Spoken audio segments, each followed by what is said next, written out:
एक बार बनाइए इस नमकीन को, एकदम क्रिस्पी बनेगा ये, बिल्कुल भी बाद में ये जो है सॉफ्ट नहीं पड़ेगा, नरम नहीं पड़ेगा जो ये चिवड़ा है। इस तरह से एकदम बनाकर देखिए, ये बिल्कुल मार्केट के जैसे बनेगा। तो चिवड़ा नमकीन बनाने के लिए मैंने लिया है चिवड़ा 200 ग्राम। इसे फ्राई करना है।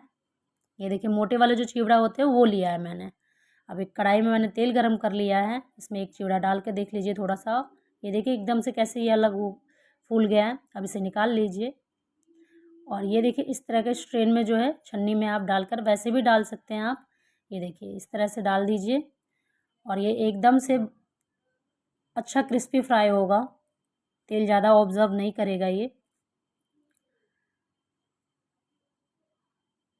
बस 2 मिनट आपको इसका रखना है और तेल जो है काफ़ी अच्छा गरम करें, बहुत ज़्यादा नहीं करना है कि डालते ही जल जाए। ये देखिए एकदम क्रिस्पी फ्राई होता है ये इस तरह से फ्राई करने से। बाकी का भी इसी तरह से फ्राई कर लीजिए।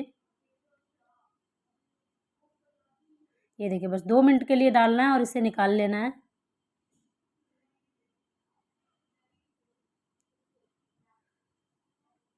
तो चिवड़ा फ्राई हो गया है। इसके बाद मैं फ्राई कर रही हूँ 100 ग्राम मैंने मूंगफली लिया है, पीनट्स। इसे भी इसी तरह में पीनट्स को हमें स्लो फ्लेम पर पकाना है, क्योंकि ऐसा ना हो कि ये ब्राउन हो जाए और अंदर से ये इसका कच्चापन ना ख़त्म हो।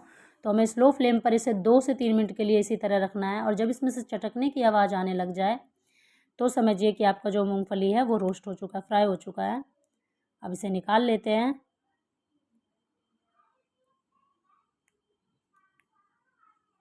इसके बाद मैं थोड़े से 10 से 15 मैं बादाम फ्राई कर रही हूँ।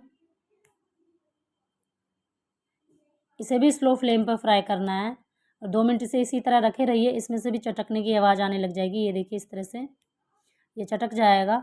इसके बाद इसे भी निकाल लेना है।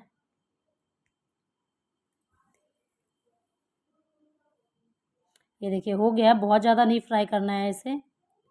इसी तरह मैंने लिया है 50 ग्राम काजू, इसे भी फ्राई कर लेते हैं। आप चाहे तो ड्राई रोस्ट भी कर सकते हैं। इसके बाद मैं नारियल ले रही हूँ, जो सूखे वाले होते हैं वो, इससे इसका फ्लेवर बहुत अच्छा आता है। मार्केट में जो होता है तो इसी तरह से बना रही हूँ आज मैं। इसे भी बस हमें 2 से 3 मिनट के लिए फ्राई करना है। ये देखिए गोल्डन ब्राउन होने लग गया है। इसे भी निकाल लेते हैं। अब लिया है मैंने काले वाले चने, इसे भी 2 मिनट इसी तरह डालकर रखिए और ये देखिए सारे चने जो है चटकने लग गए और कितना अच्छा अच्छा खिला खिला सा चना फ्राई हुआ है। इसे भी निकाल लेते हैं। इसके बाद हम इसके लिए मसाला तैयार कर रहे हैं। मसाले के लिए मैं ले रही हूँ 2 चम्मच सौंफ। सौंफ से जो है इसका फ्लेवर बहुत अच्छा आता है, इसकी खुशबू बहुत अच्छी लगती है। इसके बाद ले रही हूँ मैं 2 से 1.5 चम्मच मैं ले रही हूँ धनिया, साबुत धनिया। आप चाहे तो धनिया पाउडर भी इस्तेमाल कर सकते हैं, लेकिन साबुत धनिया से डालने से इसका फ्लेवर जो है अलग आएगा थोड़ा। इसके बाद मैंने लिया 1 चम्मच जीरा और 1 चम्मच हल्दी लिया है और 1 चम्मच मिर्च है। साथ ही काला नमक, काला नमक बहुत अच्छा टेस्ट आता है इसमें। 1 चम्मच डाल रही हूँ मैं सफ़ेद नमक। उसके बाद डाल रही हूँ 1 चम्मच चाट मसाला पाउडर।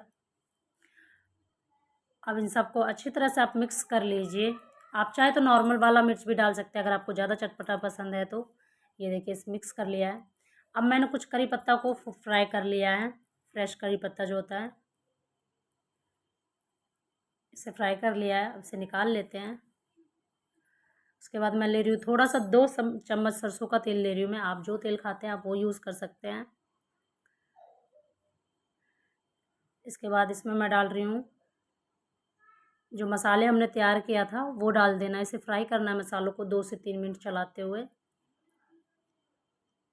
गैस की फ्लेम को स्लो रखिए और हमें इसे बस 2 से 3 मिनट पकाना है।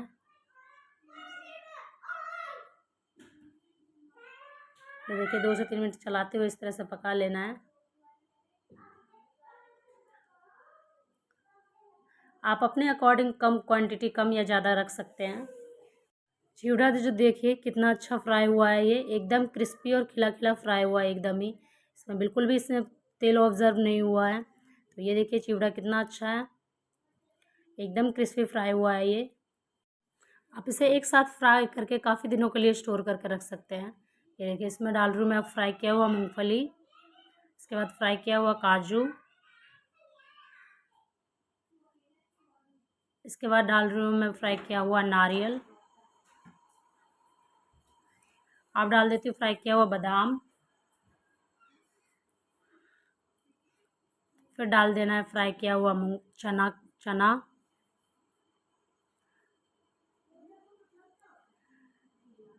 इसके बाद इसमें मैं डाल रही हूँ किशमिश।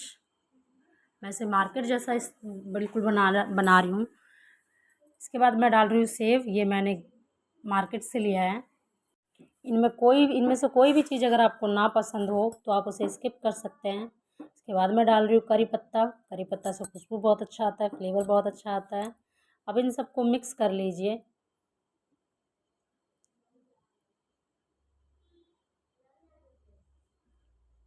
ये किस तरह से मिक्स कर लीजिए इसे। अब डाल दीजिए इसमें जो मसाले हमने फ्राई करके रखा था वो डाल दीजिए, और ये अब इसे हल्के हाथों से इन सबको अच्छे से मिक्स कीजिए। मसाले जो है अच्छी तरह से कोट हो जाए इसमें। और ये देखिए मसालों को मैंने अच्छी तरह से मिक्स कर लिया है, कितना अच्छा लग रहा है, देखने में बिल्कुल लग रहा है ना मार्केट जैसा। तो आप इसे एक बार बनाकर काफ़ी दिनों के लिए स्टोर कर सकते हैं। अगर वीडियो पसंद आई हो तो प्लीज़ लाइक शेयर